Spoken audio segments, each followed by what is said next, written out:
Welcome, everybody, to Broadcast Team Alpha, where we bring you cutting-edge conversation while exploring the quantum possibilities. And I know that I have said that we are really going to do it again tonight, but I don't know if I could put any more meaning into saying that today or tonight. We are really going to do it tonight. I'm so excited about our guest. We have the honor of introducing a truly remarkable guest, and Augie's going to tell you about Grandmaster Wolf in a minute. But as always, I like to start with gratitude. Thank you for being here. Thank you for showing up for all of our shows, not just the Tuesday night show, but the Sunday night show, the paranormal show at 8 p.m. Eastern, and then the quantum well-being show, which is a little short little blip on Friday evening at 7:30. Right now, I'm doing Unleashing the Law of Attraction on weight release. So it's a little bit more nuts and bolts, practical life, not so mystical. But you're so welcome to join us on all those shows. And you're welcome to join us on Sunday at the Mastermind Connection. It is actually a Zoom meeting where some of the most beautiful hearts and souls come together, and we envision the miracles that we want to see in the world and in people and animals around us, and in a bit of a meditative state, a little bit hypnotic, because Augie and I can't take the hypnosis training out. So there's a little bit of that in there. We envision the peace in the world. We envision, we can't necessarily change the course of nature, but when we do go to that place of no mind, we find ourselves in safe harbor when other things are happening. So we come together as a group think, and we create beautiful things together. If you'd like to join us, just send an email to themastermindconnection@gmail.com. Augie will send you the link. It's Sunday afternoon, 2 p.m. After the first hour, we have a meeting. Everybody gets their coffee. We hang out and have really great discussions. So as always, thank you for supporting us, either through PayPal or through Super Chats. We're always so grateful. And without any further ado from me, Augie, please introduce us. Yes. We have at least two of us here, or maybe three. We have coffee in hand and we're ready to go. I am so honored to have Grandmaster Wolf with me, because Nori and I have a good friend down in Australia, Monk Sue. And he has told us about Grandmaster Wolf, and there's some incredible stories. So we're going to hear a little bit about that. Tonight will be very special. You will meet someone of his like you probably have never met before. Grandmaster Wolf is a mystic. He has lived in the temples, both in the Himalayas and the remote mountains of China. And after decades of searching and learning from masters before him, like the Dalai Lama, Jiddu, Krishnamurti, and Master Ni Xing Hua, and others, he took his knowledge to the West. And I'm so glad because now he's living in Sweden and we have him right here with us. Grandmaster Wolf has also been a practicing Taoist monk for 40 years and awarded martial art expert for 50 years. And he is a hypnotherapist and served as the head trainer and counselor at both national and international Kung Fu monasteries. Grandmaster Wolf also helped thousands of people over the decades and developed special therapies for healing and the betterment of the physical, mental, and the spiritual body. So let's hear it from Grandmaster Wolf. Welcome, welcome, GM. Welcome. Well, thank you. Thanks for having me. It's nice to meet you both. Such a pleasure. It's such an honor. So it is. Well, I've been doing my homework, and I've grown to truly appreciate your work, and I'm so aware of how little I really know in this whole existence, but I'm so grateful to have you here. And I guess I would love to start with just a beginning question, which has often been on my mind. And what really is a mystic? We hear that word thrown around so much, especially right now. What, from your perspective, is a mystic, GM? A mystic is basically someone who has, for whatever reason, no interest in the contemporary, everyday.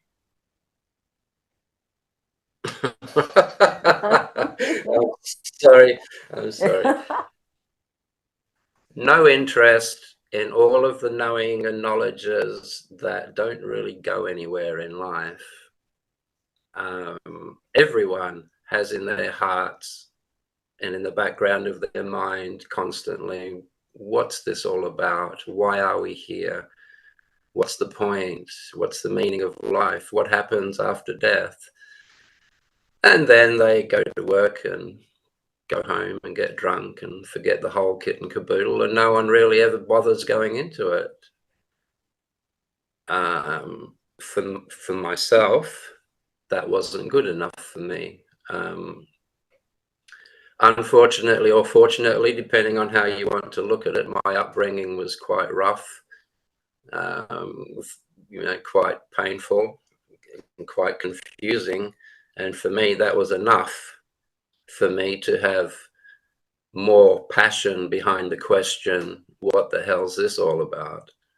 So at the age of 10 or 11, I stopped going to school. My parents thought I was going to school because I always put my uniform on, but I never went there. I went elsewhere and started training myself and studying and wagging school and going to the local library and teaching myself for many reasons. One very quick by speech is I noticed when I was at school listening to my teachers would be saying things and I would be seeing the thoughts in my head of what the teacher was saying, but I also saw my brain giving my own meanings to those words.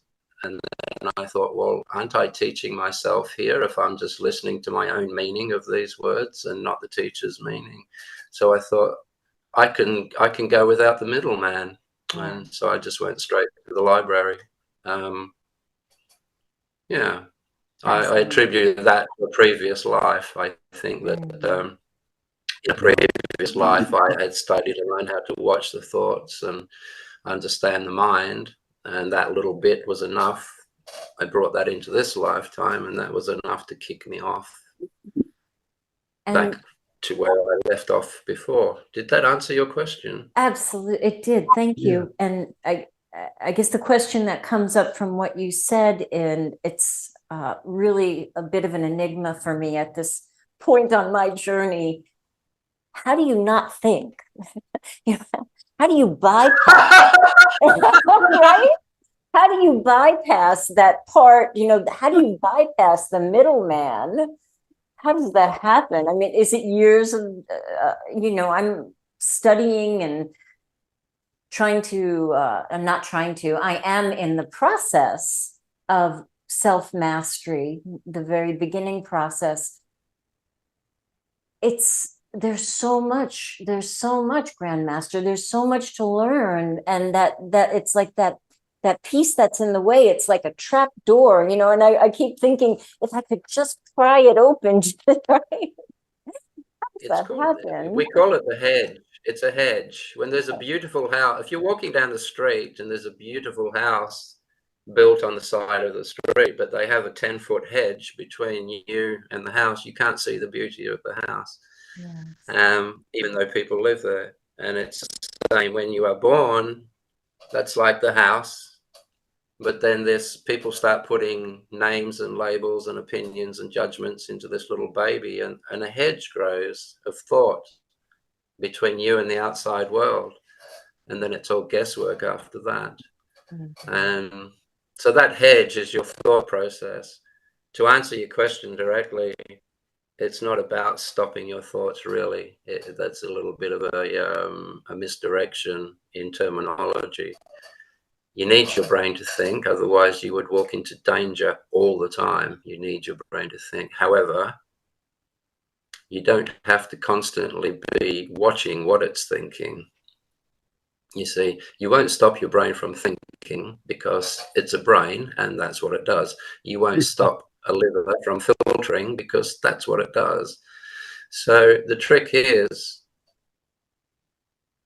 if you can watch and know when you're thinking, and you can watch and know when you're not thinking, then you are not your thoughts, and thought has nothing to do with you. So stopping your thoughts won't do anything for you. What's the point in that? If you can sit back in your mind and watch your thoughts, and you are obviously something in there watching those thoughts. You are not the thoughts, you are something watching them. So what is stopping those thoughts going to do for you? Nothing. Waste your time, life after life after life. Learn to ignore them. And there's only one way to say what I'm going to say, and it's not derogatory by any means. A fool will spend lifetime after lifetime trying to stop, get rid of, distract themselves from anything that annoys them.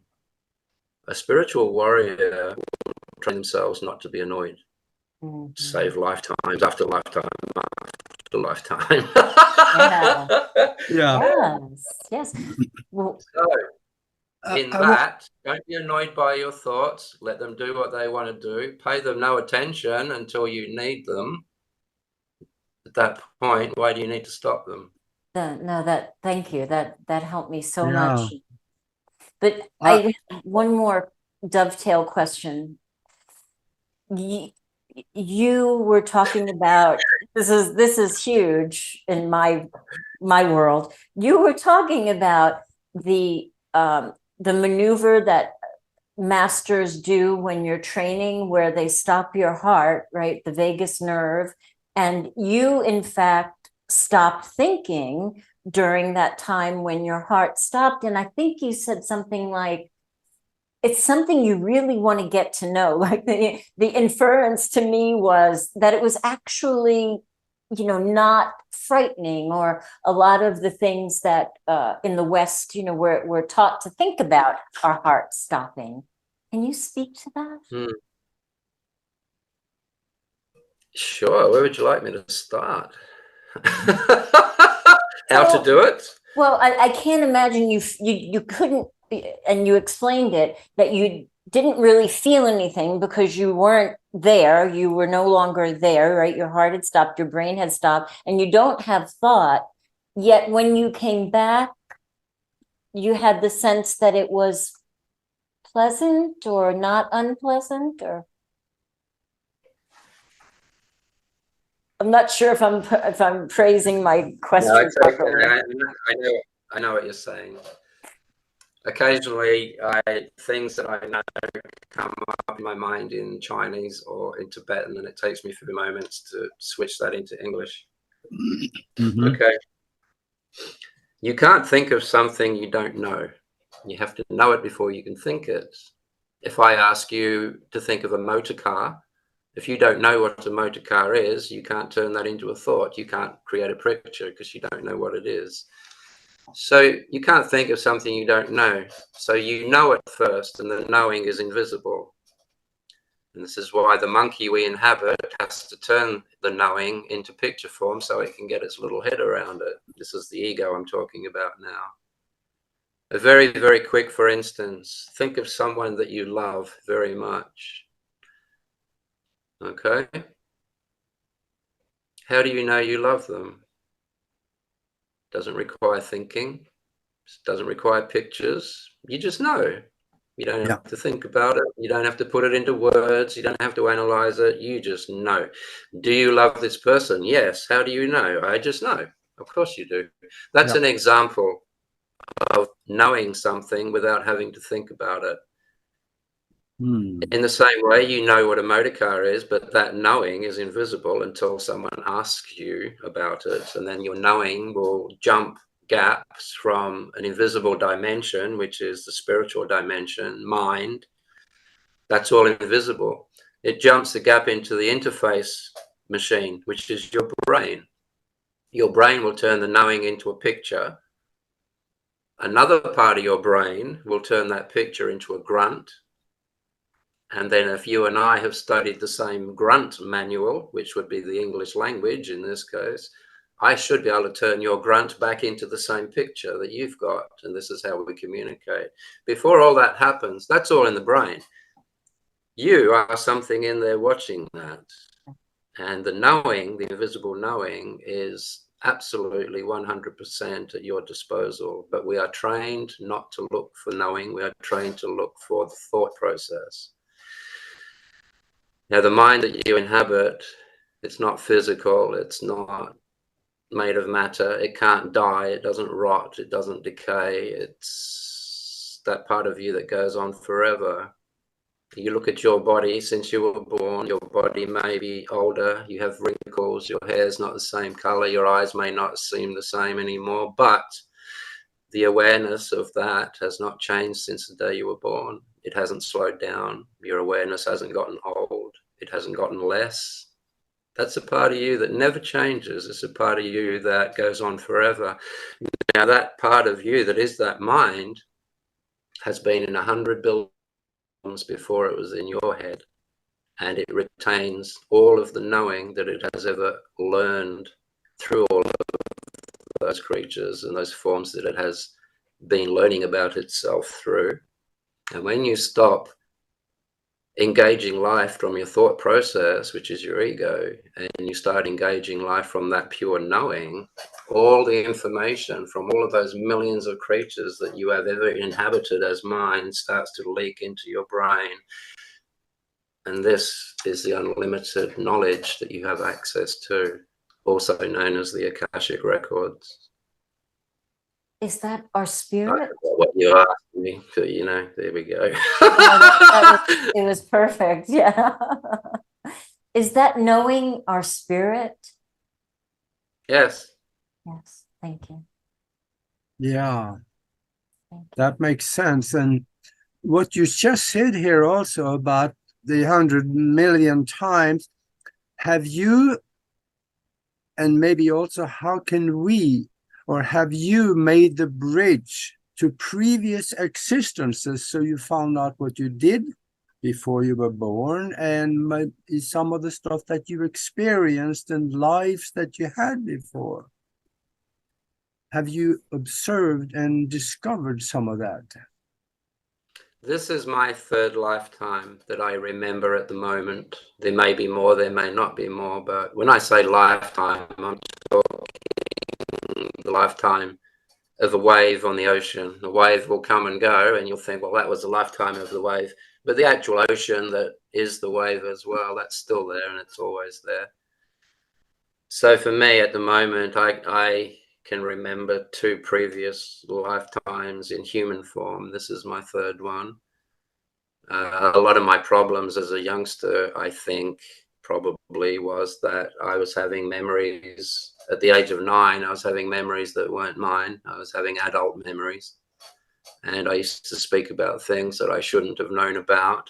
And I guessed this really scared the hell out of my father, and he had no way of dealing with it other than good old alcoholic Scottish violence. Oh, And that's what I got from it. Mhm. But, it didn't stop me. It's fine. So, GM, when it didn't work out at home for all those reasons, and you were sent to the monastery, you had to wait outside of the monastery for quite a while. And every time I think about that, I think about this, I guess, adolescent, right, teenage boy who was outside in a foreign land just waiting. What inner resources helped you during that time, or how was that? I wasn't being beaten up. That was No. enough. Ah, I see. That was an aha moment. Okay. Yeah. yeah. Wow. Okay. That was everything. No, it was worth it. It was worth it. If I said to you, if I could say to you right now, if you could sit out in a certain place for 2 weeks, at the end of that 2 weeks, I will show you immortality and introduce you to the original mind in all things. Would you sit there for 2 weeks? Would that be Absolutely. easy for you? Oh, I'll be there a month waiting for you. There you go. There's your answer, threefold. Amazing. Amazing. So I have some questions that stem a little bit from years of being a registered nurse. And, I had an interesting childhood that led me to be in the burn and the trauma ICU, had a lot of trauma in my early life, and saw a lot, in that setting. There was always that conversation about the unseen world, that there were spirits waiting for the person to die. and and I often wondered about that, especially later in my career when I moved into hospice and, helped people in that capacity. What are they waiting for? I mean, do they inhabit do they take the soul, or what really happens there, GM?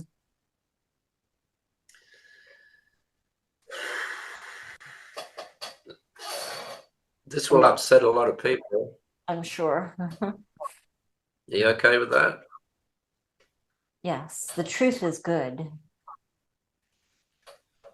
If you take a liter of water and pour it into an ice cube tray and freeze it and make ice cubes and then pour the ice cubes onto the table, you could give the analogy that that's a family of ice cubes because they all came from the same liter of water and they all share the same fluid.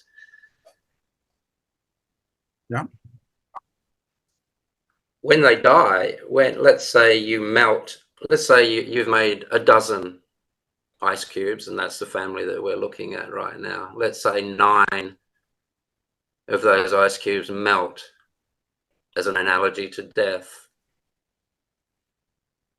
And then eventually you're the only ice cube left, and now it's your turn to melt. And you're going to go back into that same liter of water that all the rest of them went into.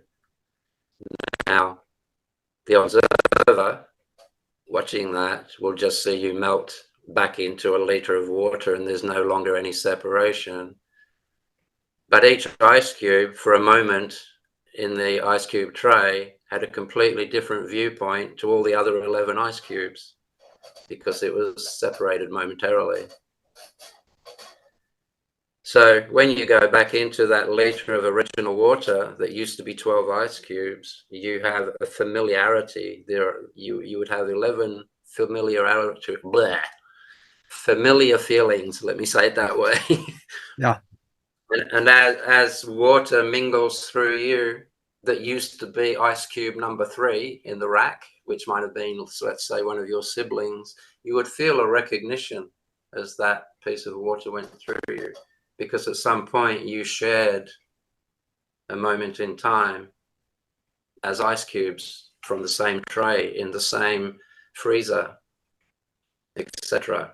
So that's what that is. That's the best I can say it. Thank you.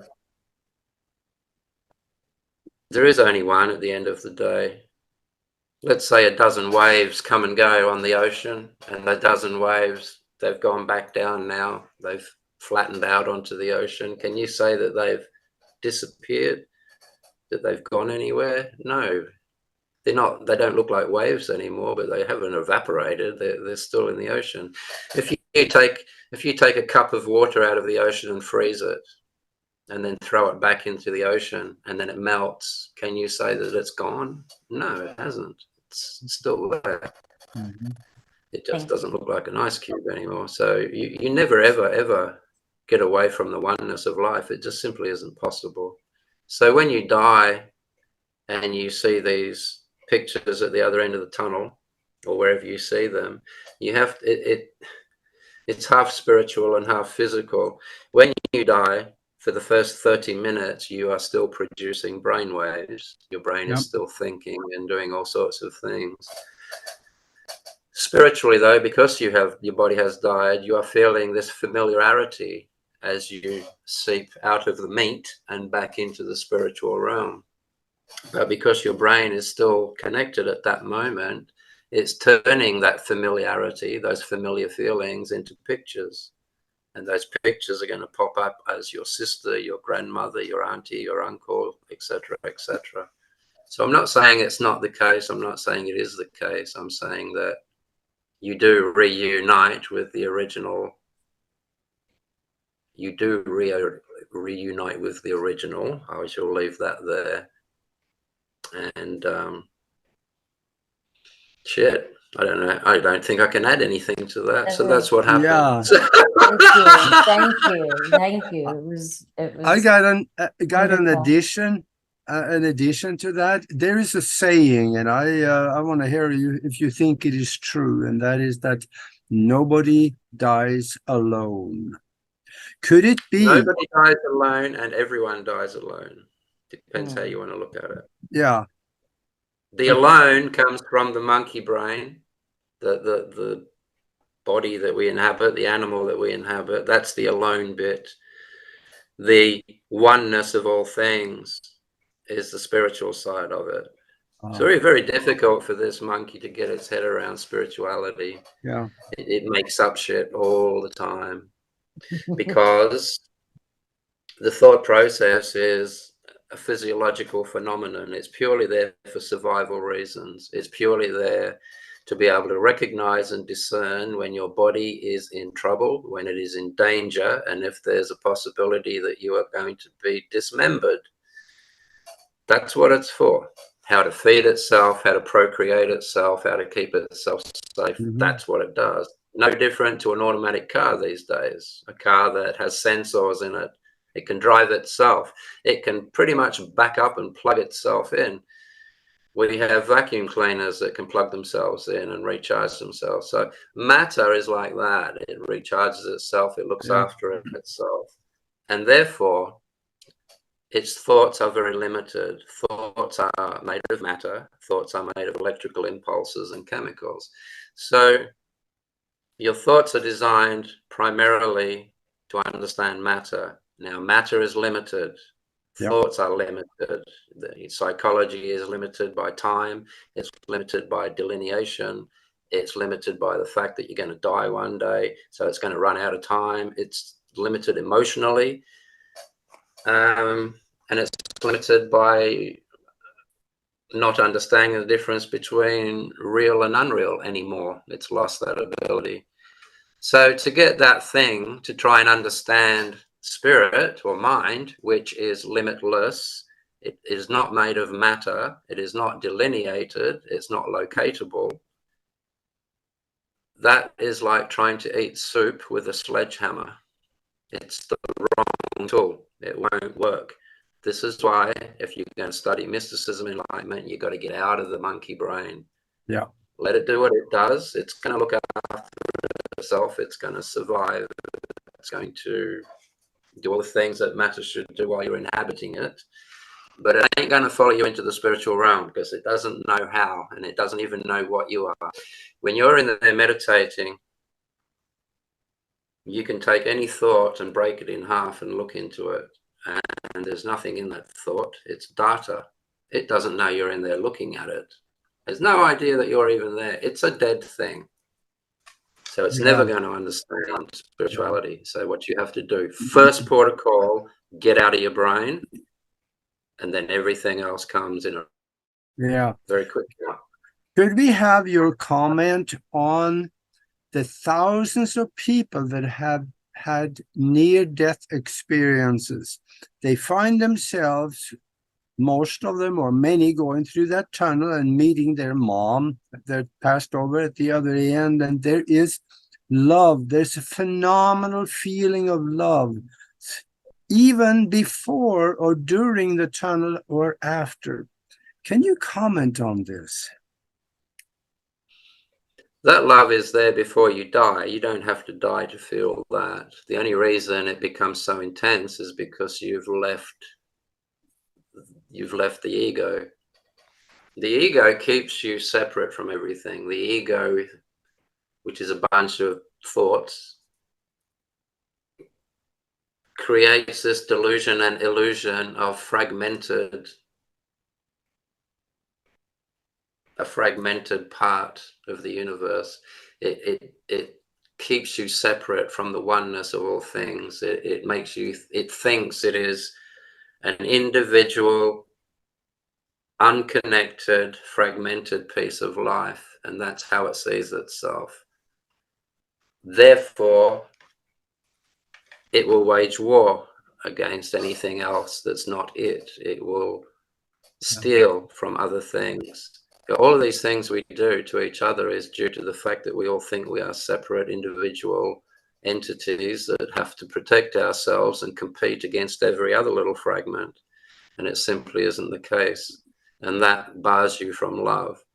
As a small baby, you're born full of joy and love. Absolutely, unless you're hungry, and that's a different matter. But usually as a baby, it's all happy, happy, joy, joy, until the ego grows. And then that wonderful internal joy disappears, and we spend the rest of our lives trying to replace it with pleasure. Yeah. So true. And that's what keeps us separate. So that love and that joy that you feel, if you know about astral, if you ever get out of your body, that joy is immediately there, because that's what you are when you leach out of the body.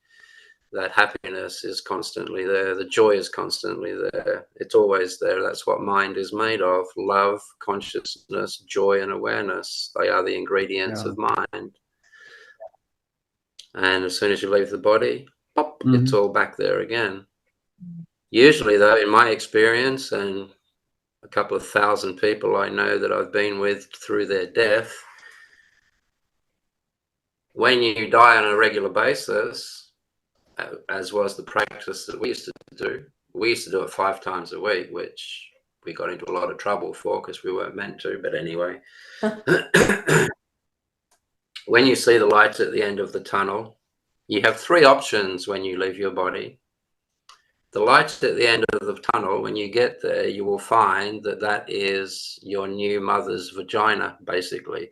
The first thing you're going to see isn't St. Peter, it's going to be a nurse. And she's going to hold you and put you on your mother's belly, your new mother. Because you've trained yourself not to lose consciousness through your death process, you'll remember dying. You'll remember who you were. You'll remember the birth process, and you'll remember the whole gamut. At that point, you've become what's known as a Rinpoche.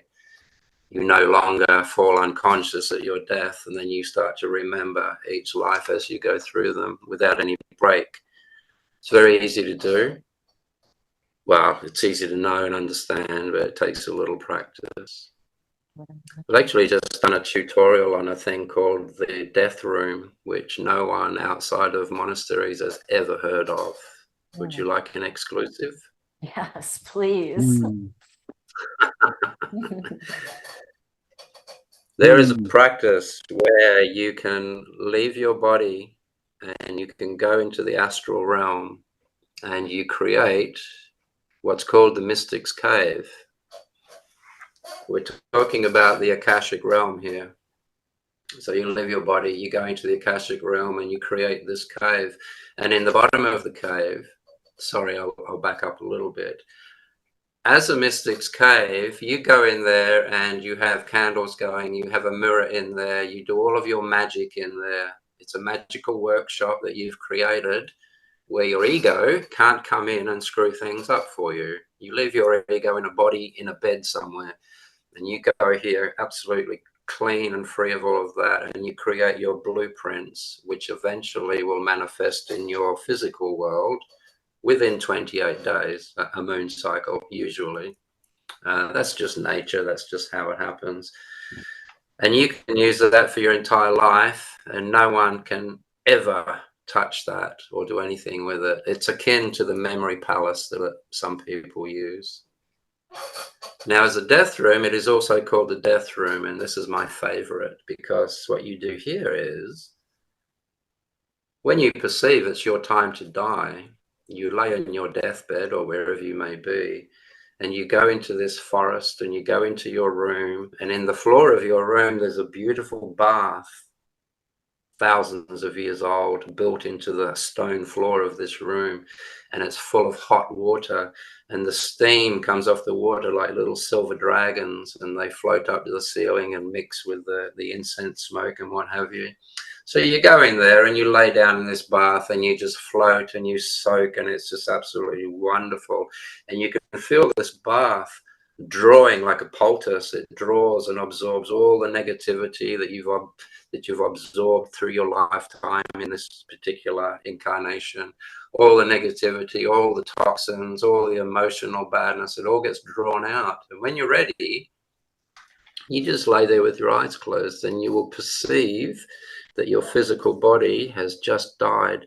You'll perceive that it has just gone through its death process, and now it's safe for you to get up out of the bath and walk out and see what awaits.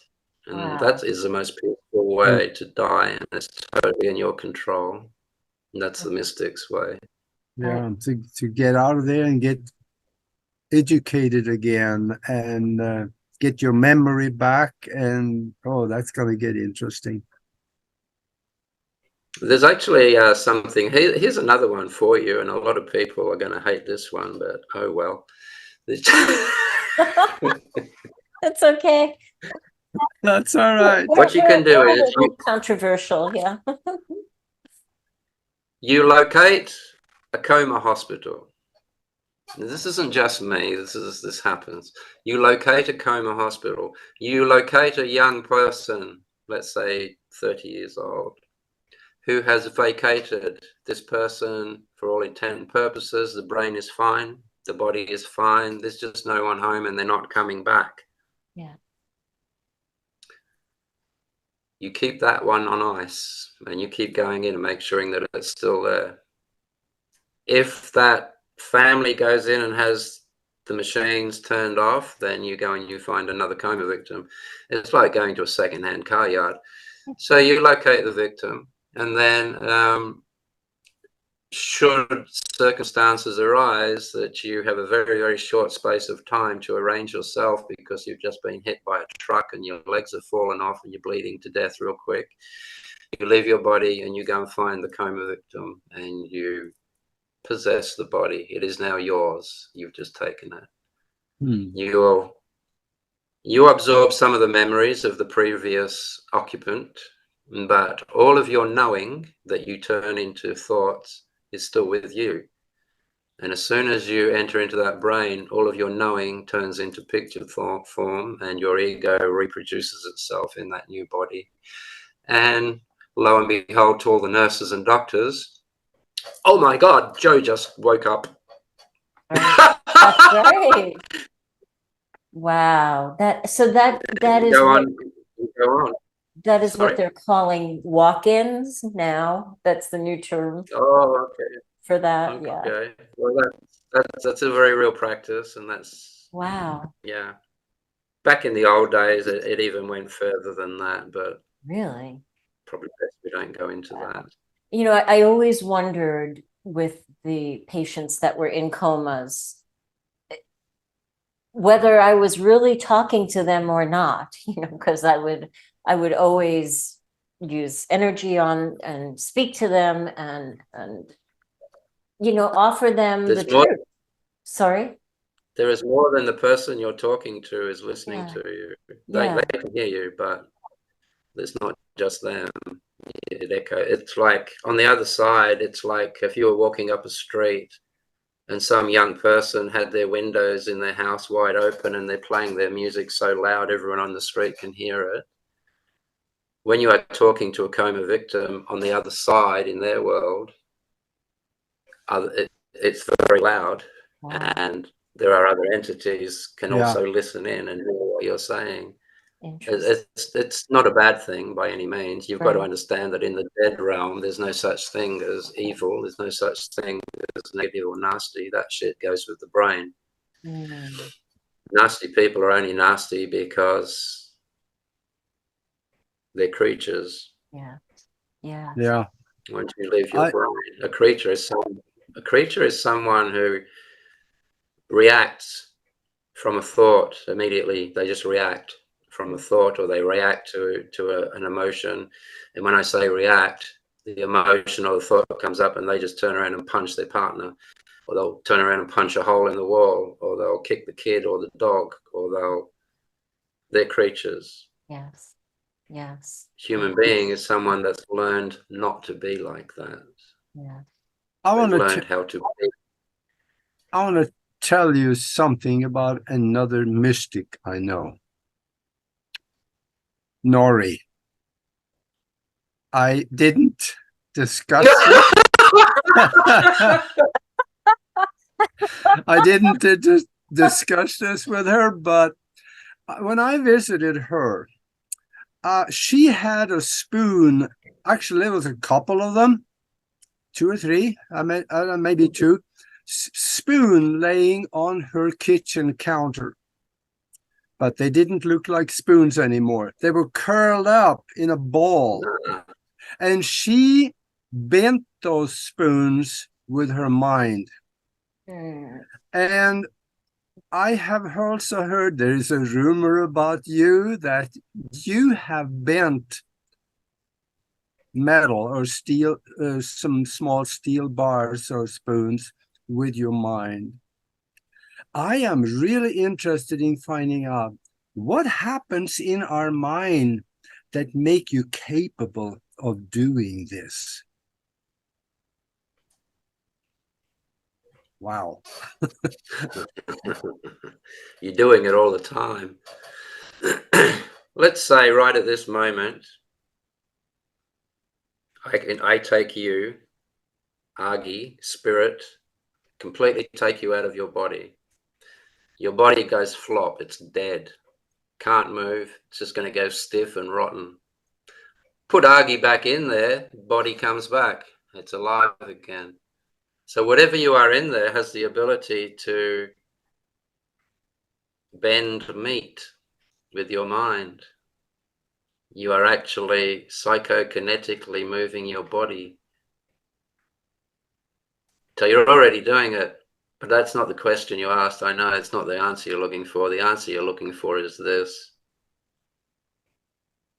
Your ego will have you, no, not you. The ego thinks it is a separate individual fragment from everything else.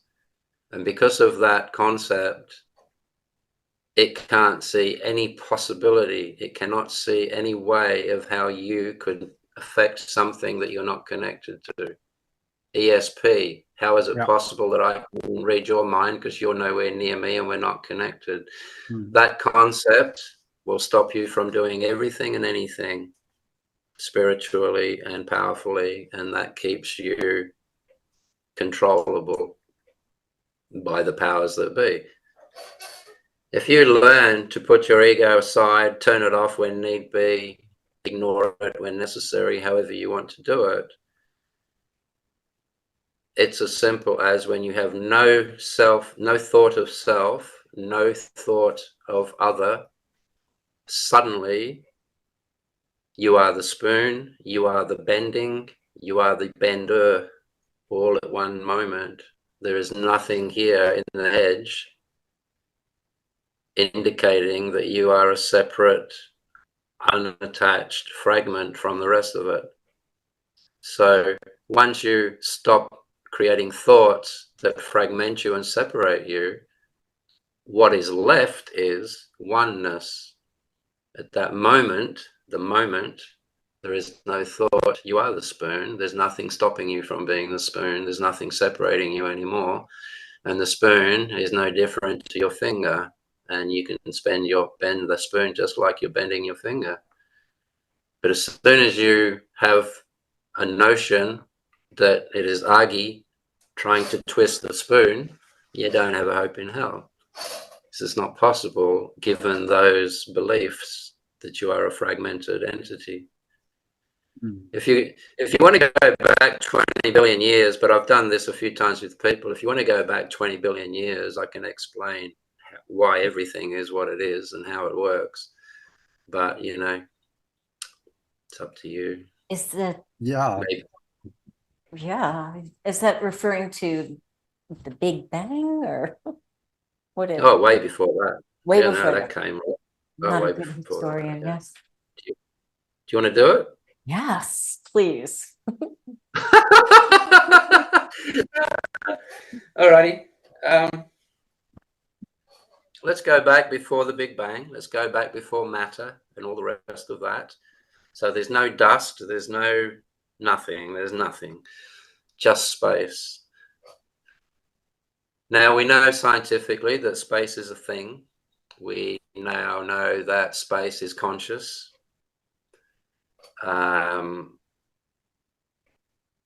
We know that space has substance. The fact that you can punch a hole in space means that there's something there, because you wouldn't be able to punch a hole in it otherwise. But there's black holes all over the place. So space is a thing. You can punch holes in it. It's constantly creating subatomic particles. They call that the Higgs boson. But anyway, blah, blah, blah. So you have this thing, space, consciousness, awareness, no matter though. And it's there in all directions forever. Now you imagine if you were floating there as pure mind and you didn't have a brain or any thoughts or any body yet, how would you know you were there? And of course you wouldn't. You need to see something to imply that you're there seeing it, and that's how you know you're there. So until that point, eternal space had absolutely no idea that it existed. Eternal mind, space, same thing. Also now we know scientifically that any substance, when it becomes thick enough and dense enough, it starts to light up. It reaches critical mass, which is something that happens just before a nuclear explosion.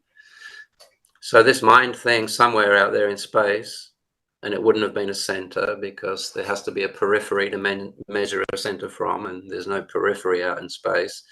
So there's no center. So somewhere it would have gotten so thick and so dense that space mind stuff would have just started to light up somewhere. And then the rest of the universal mind can now go, oh, I am. What am I? I don't know. I'm invisible. So now it's just realized it exists. It doesn't know anything about itself. And it can't see itself. Conundrum. So first port of call, bang, now it makes matter. Whether that was a big bang or whether he got it from a Walmart, who knows.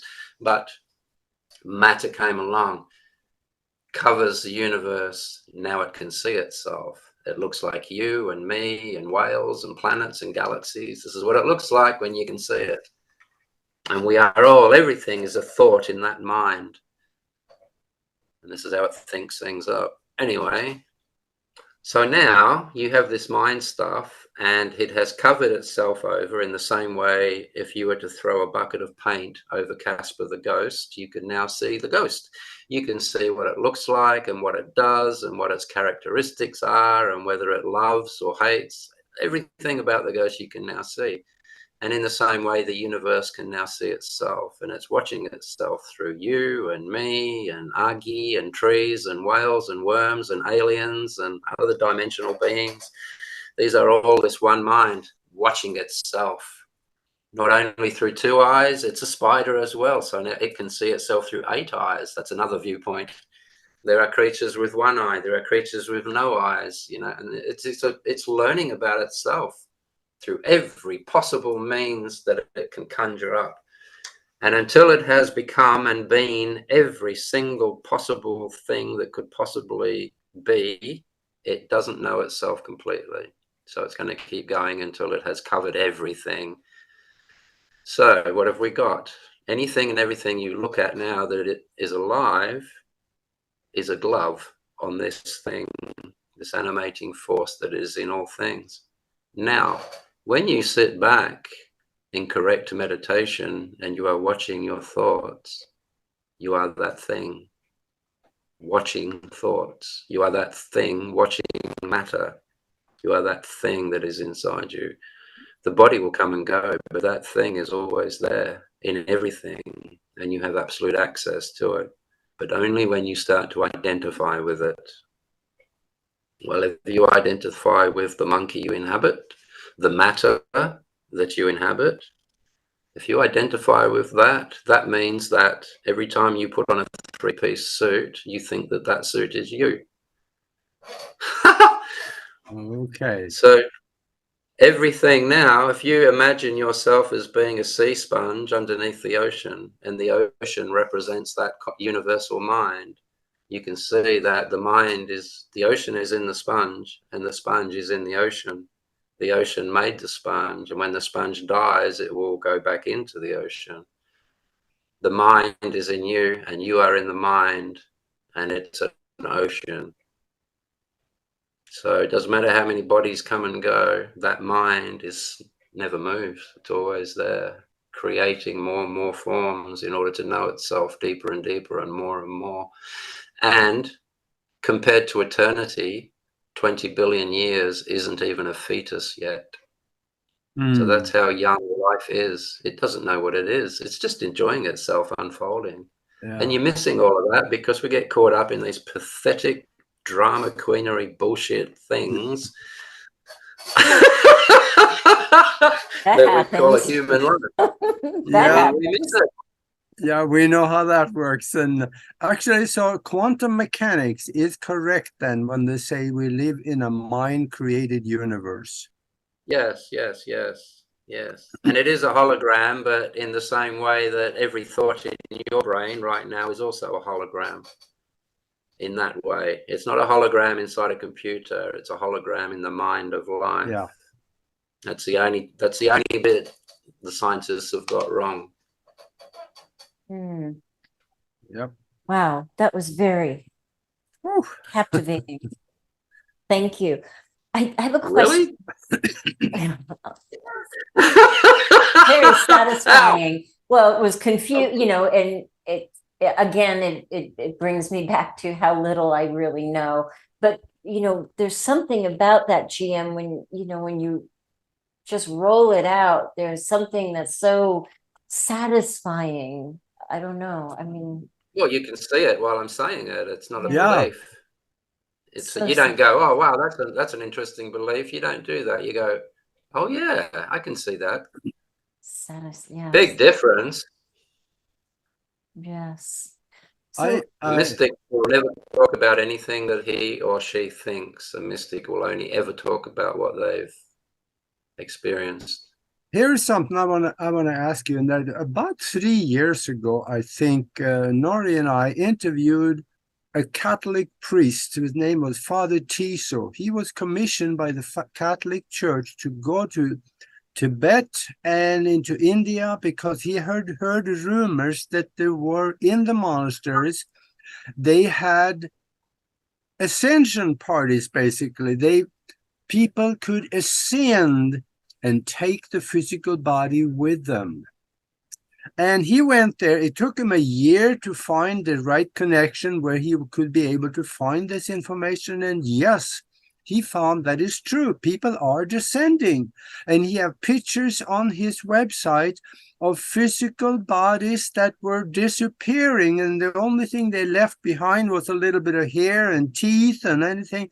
You could fit a huge man in a little bucket by the time, or they could disappear into light and be gone. And he came back with the evidence to the Catholic Church. And of course, they don't talk about this, but what are your, I don't even know what to ask, but could you comment? I'm loving this. This is fantastic. Have you seen anything like this? Oh yeah, yeah, I've seen different. Look, when I was about 16, and I had been ordained for a few years at that point, I went and sat in a room with a man. He was about 80 years old, maybe more. Don't ask me about dates and ages because I don't remember anymore. I don't care. He was old, you know, he was a man, and he had a long grey beard, and he was very, very well respected and powerful, and I'd never heard of him in my life. So I got taken in, and we sat with this man for about an hour, and then someone came to me and said, okay, we're ready. And I'm thinking, ready for what? I don't know. I didn't even know why I'm here. So we're sitting there, and these students walked around and started lighting copious amounts of incense, and the room filled up with incense, and eyes are burning. It was really bad. And this old man, he sat in the middle of the room, and he focused his mind and pictured in his mind, and this was so we all knew that it was him. He pictured in his mind something that you wouldn't normally see. So he pictured a unicorn about as big as a Shetland pony. And he focused his entire mind on this thing, and all of the smoke in the room went and became a unicorn. Not another speck of dust or smoke in the whole room. It had clumped together and formed around the thought picture, the thought form that this old man was projecting. And for about a minute, there was a unicorn walking around the room, clippity-clop, clippity-clop. You could touch it on the back if you wanted to. Someone in the back coughed very loudly, and he lost his concentration, and the unicorn went, and the room was full of smoke again. Wow. That's the power of the mind. Wow. Nikola Tesla could do a similar thing. Man. So what you're talking about is the opposite. What you're talking about is the ability to evaporate matter. If it was an incomplete evaporation, there would be teeth and hair and all sorts of things laying around on the floor. But if you do it correctly, the molecules will fall apart down to an atomic level, and that would seem like a complete disappearance, or it would seem like an evaporation. But yeah, it happens. The mind created our sun. The mind creates black holes. The mind creates everything that has ever been and ever will be. My God, to evaporate a monkey's body is nothing. That's so good. That's Man, you got to come and live in my world for a week. I would love that. So I have two more questions, and I don't even actually. I have a million more questions if I'm honest, but well, let's do some more interviews. Yes, we're running out of time, but so to speak, right? Yeah, we're going to go with that one. I'm not even going to answer that. No, let's keep going. But what I'm saying is, Nori, if you want to, I'm very happy to do more of these. Oh, that would be wonderful. I love it. We could even get a little course of something going if you wanted to. I would love that. I would love that. So in addition to the walk-ins, like that's the new language for what's happening in that part of the spiritual community. which is a whole thing. It's a whole big thing now. It's amazing to me. Everybody seems to be channeling, bringing in other thought forms that they say are not them. In the medical arena, people might call that schizophrenic. What is it really? What is it really?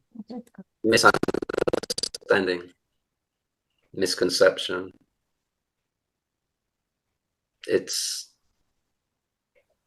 What are you channeling? Let's take it back. Look, if I told you one thing only, and that was the story about mind creating matter in order for it to be able to see itself. If you do nothing else in your life but think of the implications of what that means, that's enough, because everything is that mind. That mind is in all things, obviously. It's not a belief. Just sit down and think about it for 5 minutes. It answers everything. It's scientifically demonstrable that that is the case. So what the hell are you channeling? There would have to be another universe for there to be other beings. You see what I mean? The universe is one entity. It's on its own. And everything in that universe, it is in, and that's all there is to it. So whatever you're channeling, it's just another aspect of that. It's another aspect of not you, Nori, not you, Agi, you, the universe. There is nothing else to channel but self, other parts of self. If I sat in a room with you and got you to conjure up some anger, we just conjured up something that you could go, oh, that wasn't me. That's not like me at all. That was something else took over me. No, it wasn't. Don't be an asshole. You conjured up anger. You've been angry enough times in your life to know what it feels like, to the point where you can conjure it up if you want to. If you wanted to be foolish, and if you wanted to kid yourself, you could say, I just channeled a very angry entity. Life is nowhere near as complicated as what it's being made on YouTube. Believe you. Understood. Yeah, I understand as an aspect of yourself, but could it also be possibly that maybe the fourth ice cube had a little different experience than the first ice cube, and the fourth one is now talking through the first ice cube? Yes, but you are still part of the same liter. Yeah. See what I mean about the implications? You just look at it. Who am I? If you've got your head around the fact that you are the universe, and there is an exercise I could give you that makes this so apparent, you would immediately stop identifying with Agi and Nori as Nori. You would start to identify with the universe as being you. Whenever you say me, I, or myself, you would be speaking for the universe, and that's where you would go with it. So I forgot what I was getting at with that. I'm so very sorry, but gee, we were talking about channeling and the third ice cube talking through the first one. Right, the implications. So let's say you identify with that huge, enormous universal mind as you now. You no longer see yourself as the body or the ego or Agi or Nori. And then someone comes up and says, oh, I do channeling different entities from completely different places, not in connection whatsoever. You would think of the implications. Okay, how is that possible? There is only one mind. That one mind permeates through all of the dimensions, all of the different galaxies and planets and dimensions and everything. It's the one mind. So who are you channeling? You see, you don't need to ask me. Once you understand that you are this one universe, you don't need to ask me. You don't need to ask the Dalai Lama. You don't need to ask anyone. You look at the implications of the truth that you know. And if what you have just heard doesn't fit into that, then it's bullshit. Yeah. It's that easy. Perfect. Become your own master. That is the key to self-mastery and self-knowing. When I first learned that, that was 30 years ago. I've never read a book since. Yeah, I like that explanation of the leader of water. That's where it all come from. Yeah. Oh, Isn't that gorgeous? Grandmaster Wolf, thank you. Thank you. We went over a little bit, but it's so wonderful, and I want to be respectful of your time. I'm so grateful. Thank you so much for everything that you've shared totally and so much more. I feel like I don't know. I feel like there's some magic mixed in there, Grandmaster Wolf. I don't know. Yeah. Amazing. This was wonderful. Would you like to see some magic? Yes. Yeah. Next time. Okay. Okay. It's a deal. What a bastard. Keep us on the edge of our seat. Yeah. Absolutely. Thank you so much. Well, look, guys, this has been fantastic. I've thoroughly enjoyed it. I love you guys. You're really cool. This was love good. You right from here. So much love. Yeah. I would love to do this again. I'd love to have you back and visit us, and we'll hold you to that magic. That will really be good. Let's do it. Let's do it. I'll show you a little bit of mind over matter. We'll do something. Oh, that'd be great. That sounds great. Okay. Well, thank you everybody for being here with us. I told you we were going there, and we so did. Thank you, Grandmaster Wolf. Thank you everybody for being with us. We'll see you again next week, and we'll see Grandmaster in the not too distant future. Thanks, everybody. Thank you.